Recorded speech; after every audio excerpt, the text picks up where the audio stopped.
Is Anthem still a raging dumpster fire, or has it been reduced to a small dustbin, or has it actually become a quality title? Time heals a lot of injuries, and perhaps Anthem has received similar treatment. Let's get right into the video, guys. I'll give you all the information you need to find out whether purchasing Anthem is a good gaming decision and whether all the faults of the past have been resolved. Let's get into it.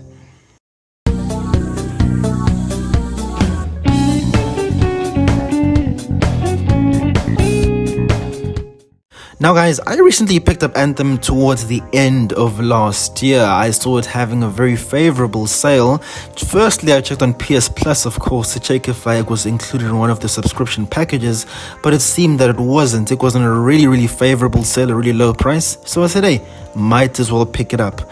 And of course, I'd heard all the rumors about it being a horrible experience and the multiple issues that it faced before, and that's why people had so much disdain for it, especially at release, considering the amount of development time they had, over 6 years developing this title. There being confusion, there being turmoil at BioWare, and confusion, and there being differences in mindsets, and them eventually choosing to make Anthem into a looter shooter and not a narrative driven RPG like their previous titles such as Mass Effect and Dragon Age.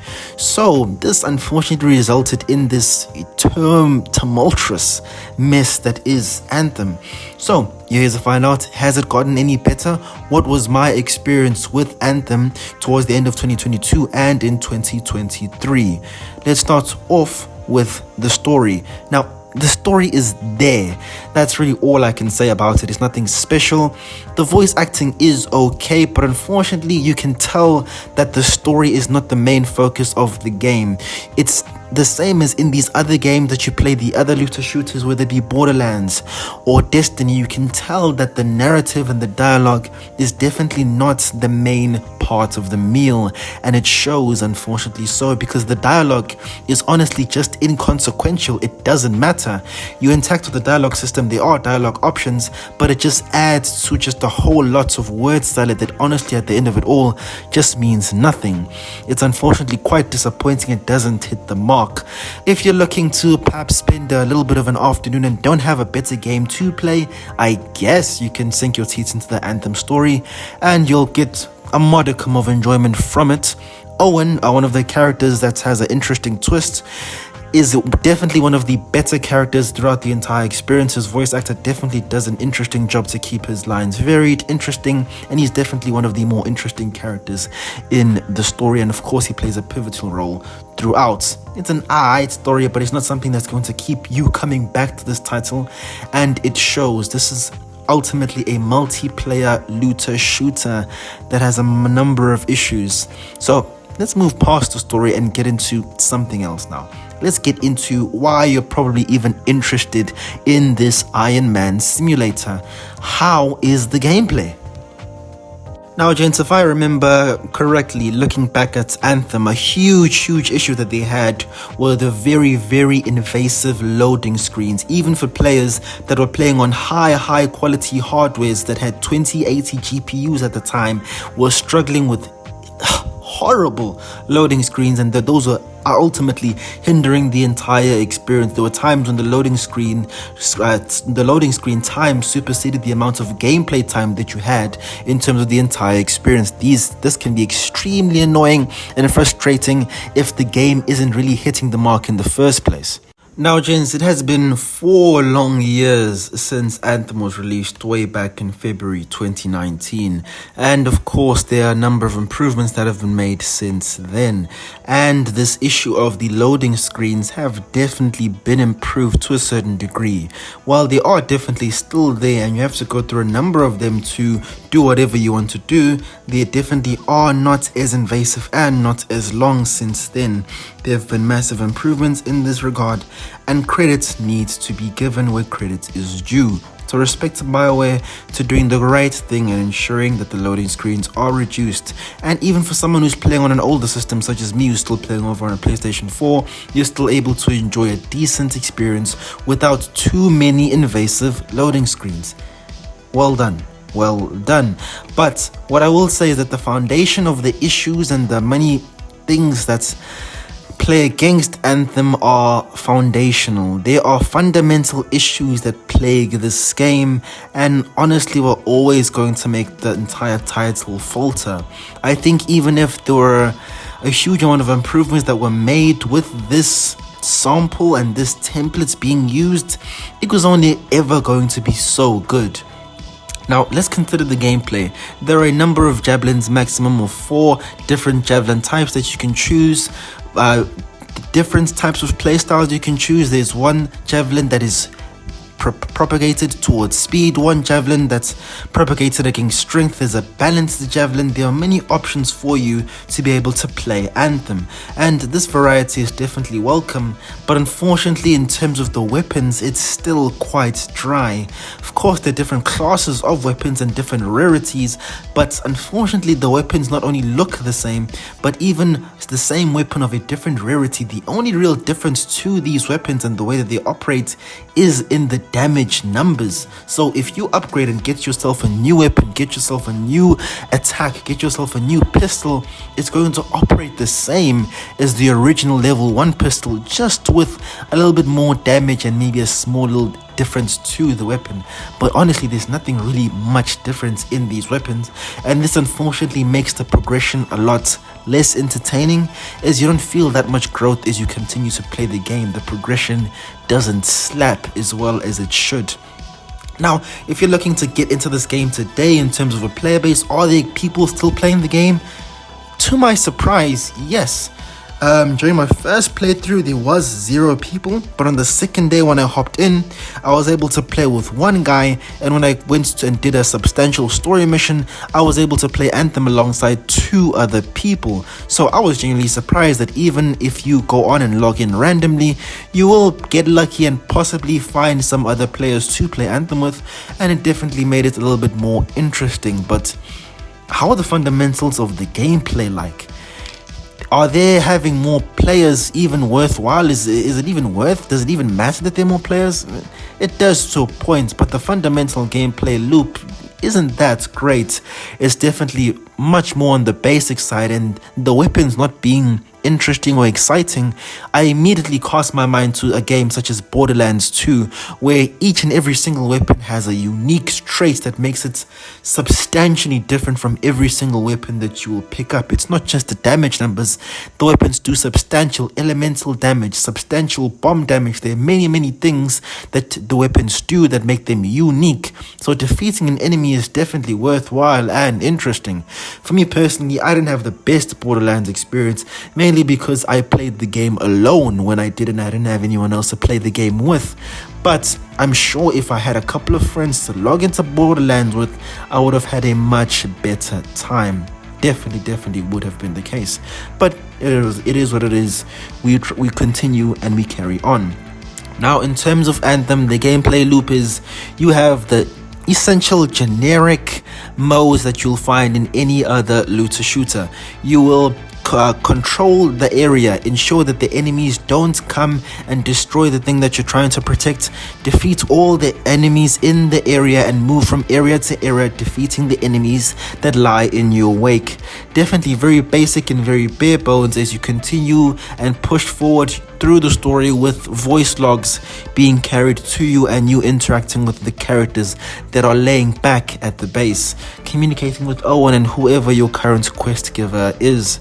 It's an okay gameplay loop. You can see that it's definitely riding on you playing with your friends. It's definitely riding all of its coattails on the multiplayer experience. They're hoping that you and your friends are going to make the fun in Anthem, not Anthem give you and entertain you with a good time. They're definitely putting all their trust in you as the player to have a good experience, and that overall shows in this. Now, I'll be honest, is it worth picking up Anthem to play this Iron Man simulator? I'll honestly say no. And note, guys, I paid a very low amount of money for this. If you're over in South Africa, I only paid like 30 rand, very low price. I'll give you the prices and deals you can get on this depending on your region. I'll just mention that a little bit later when I get over to the value section of the review. But I paid a minuscule amount of money to get this game, and even then I'm still really not impressed with the package that I received. I'll be honest, yes, the flying is good. The flying does look cool and the biomes do look good. The graphics, BioWare has a knack at creating beautiful vistas, environments, and varying biomes. Their environments look absolutely breathtaking every time. I cast my mind back to the game that I played, Dragon Age Inquisition. A very good game, and a game I truly enjoyed, but the environments always looked sensational. Shout out to them.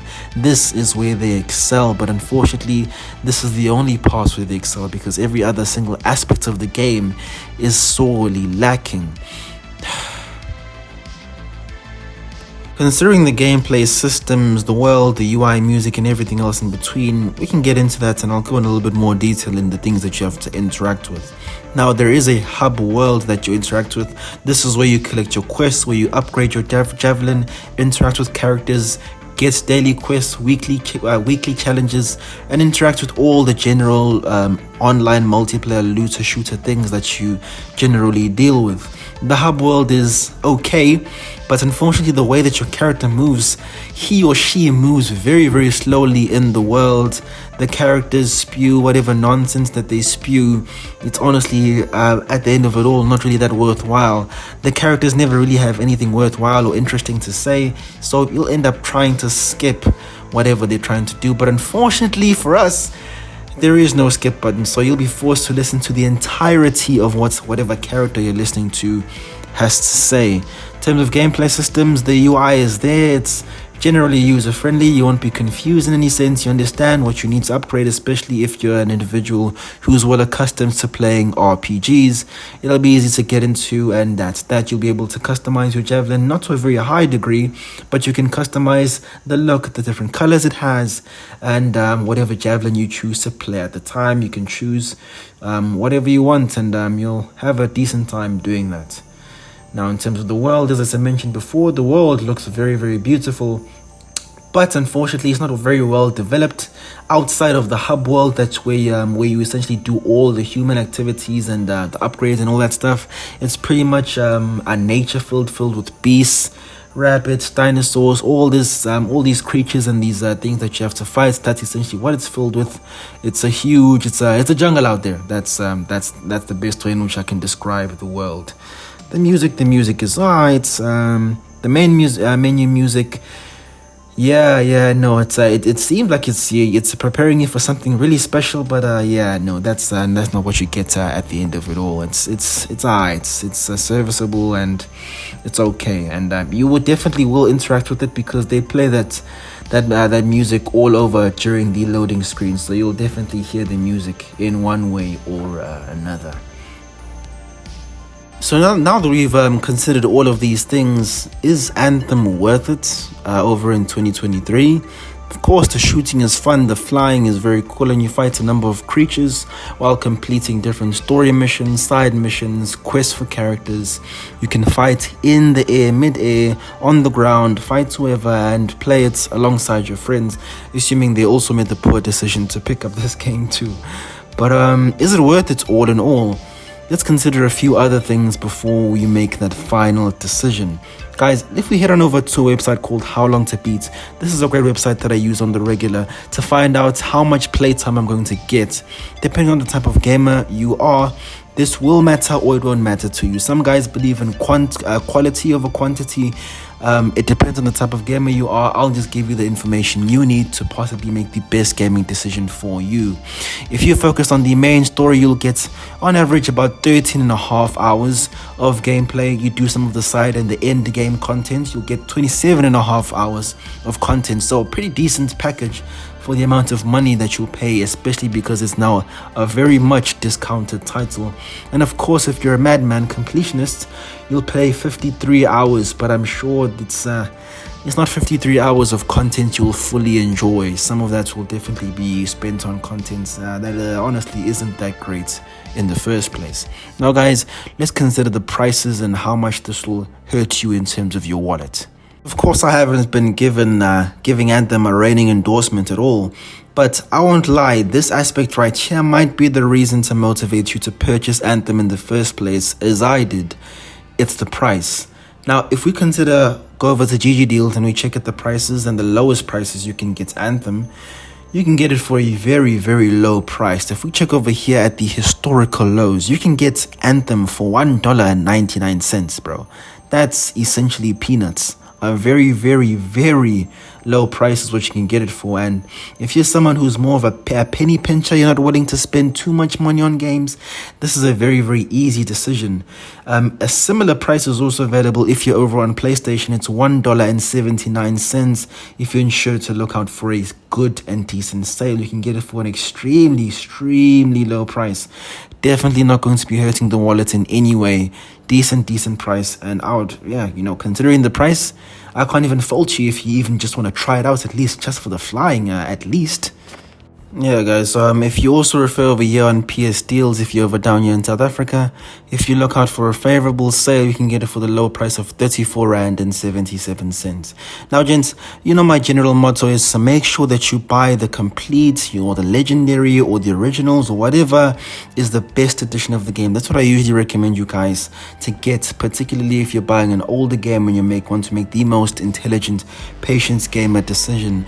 In terms of Anthem, I definitely wouldn't even recommend you guys do that, because in terms of the extra DLC, there's no actual content that you're going to be getting that's extra other than the Anthem official soundtrack.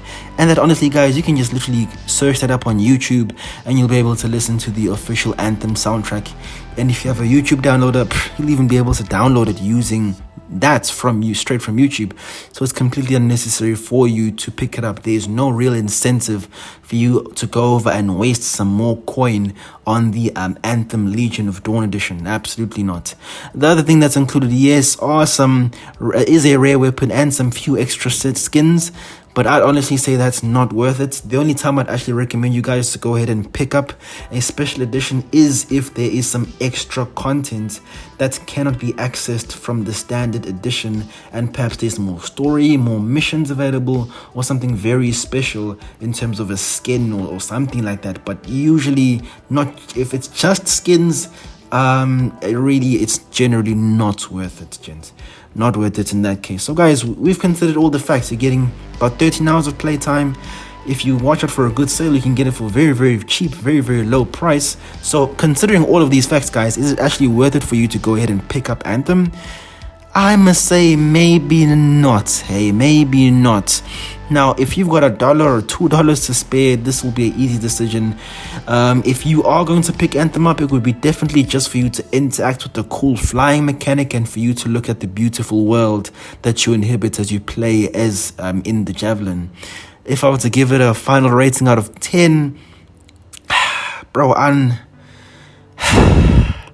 have to give it a 4 out of 10. I'll be honest with you guys, it's slightly below average. Definitely slightly below average, because every single facet of it is unfortunately quite bare bones. Even if we consider it in terms of the looter shooter genre, even there it's lacking, bro. It's really lacking, because there isn't really that much loot to interact with. Quests aren't that great. The characters aren't really that great either. There are more things that are going to annoy you in this title than you're going to receive and get real joy from, and that's truly unfortunate. So guys, Anthem in 2023, is it worth it? Answer's probably no, but because of that low price, it might be worth a few couple of hours. Maybe you and your friends can pick it up and have a little bit of fun. Maybe some fun is to be had if you guys are bored and looking to have a decent amount of fun. So guys, those are my thoughts. That's my overall thoughts on Anthem. It's alright. That's all I can really say. But there are definitely other games. There are better games that you guys can play. If you guys look at my other Patient Gamer reviews, and there are some better titles that I've played over there. There are some ones that you can miss. But if you look a little bit earlier at my Patient Gamer reviews, there's some really great titles that I reviewed, and that's what honestly motivated me to make this channel. Being able to talk about the games that I truly love and care about and have some real strong interest in.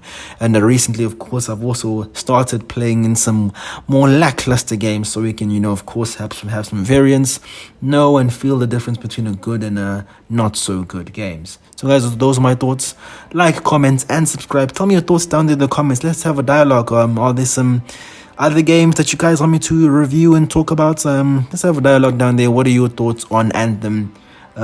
Did you see any real substantial improvements since its release? Tell me your thoughts down there. And yeah, that's all from me, gents. Take it easy.